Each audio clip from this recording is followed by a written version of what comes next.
আসসালামু আলাইকুম রহমতুল্লাহ। আসলে আমরা জানি যে আসলে এই ব্রিজটা ব্যবহার করে অনেকেই অসুস্থ হয়ে গেছেন।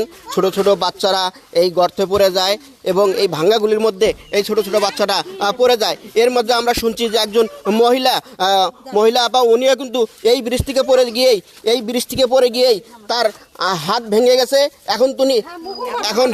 এখন উনি হাতের চিকিৎসা নিচ্ছেন। আমরা একটু ওনার কাছে শুনবো যে আপা আসলে ঘটনাটা কি হয়েছিল একটু বলবেন। আমি ওদিক দিয়ে যাইতে ধরছি, এইটা ব্রিজটা ঠিক আমি এদিকে যাচ্ছি, এখন ওখানে ওরা কাজ করতেছে। কি করেছে ওখান থেকে আমি পড়ে গেলাম, আমি নিজেও বলতে পারি না। একটা বাঁশের খুঁটি নড়াচড়ার কারণে আপনি পড়ে গেছেন না? ওহো, হাতের ক্ষতি হয়েছে, হাত ভেঙে গেছে। হ্যাঁ, হাত ভেঙে গেছে, মানে এই যে। ওহো, আমরা তো এর আগেও শুনলাম যে এখানে কিছু বাচ্চাও পড়ে গিয়ে তাদের অনেক ক্ষয়ক্ষতি হয়ে গেছে। তো আপনাদের আসলে এখন দাবিটা কি? এই ব্রিজ সম্পর্কে সরকারের কাছে দাবি কি? বর্তমান রংপুরে যিনি এমপি সাহেব তার কাছে কি দাবি একটু বলবেন।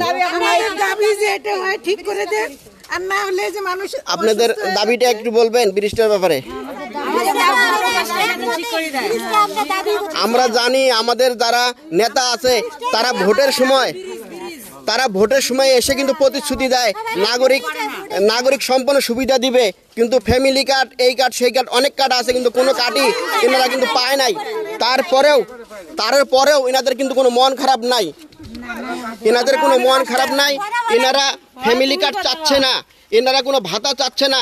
এনারা শুধু চাচ্ছে যে বাড়িতে গিয়ে যে রাতে ঘুমাবে সেই যাওয়া আসার রাস্তাটা, সেই যাওয়া আসার যে ব্রিজটা, শুধু এই ব্রিজটা যদি আপনারা করে দেন তাহলে ওনারা ফ্যামিলি কার্ডের থেকেও অনেক বেশি খুশি হবে।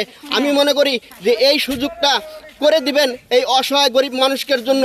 তার কারণ তারা প্রতিদিন হয়তোবা নামাজ পড়েও দোয়া করবে যে আপনাদের কল্যাণে এই ব্রিজটা হয়ে গেছে। তাই অনুরোধ করব যারা রংপুরের প্রশাসনের দায়িত্বে আছেন তারা যেন দয়া করে এই ব্রিজটা করে দেন। হ্যাঁ, ব্রিজটা আমরা চাই, আমাদের ব্রিজটা দরকার। বাচ্চারা পড়ে যায় এবং হলো খুব কষ্ট, আমরা যাইতে পারি না, আমাদের রোগী যাইতে পারে না, অন্ধকারের মধ্যে হাঁটবেন, একটা লাশ নিয়ে গেলে সমস্যা হয়। কিন্তু আমাদের ব্রিজটা হলে আমরা মানুষ ধরে আনতে চাই। আমাদের ব্রিজটা আমাদের আগে দরকার।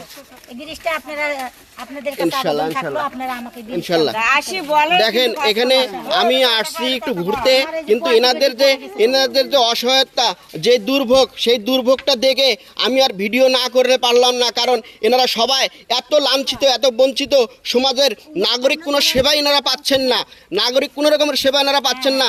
তাই বর্তমান আমাদের রংপুরে যিনি সিটি কর্পোরেশনের দায়িত্বে আছেন এবং আমাদের মেয়র সাহেব, আমরা জানি মেয়র সাহেব অনেক আন্তরিক মানুষ।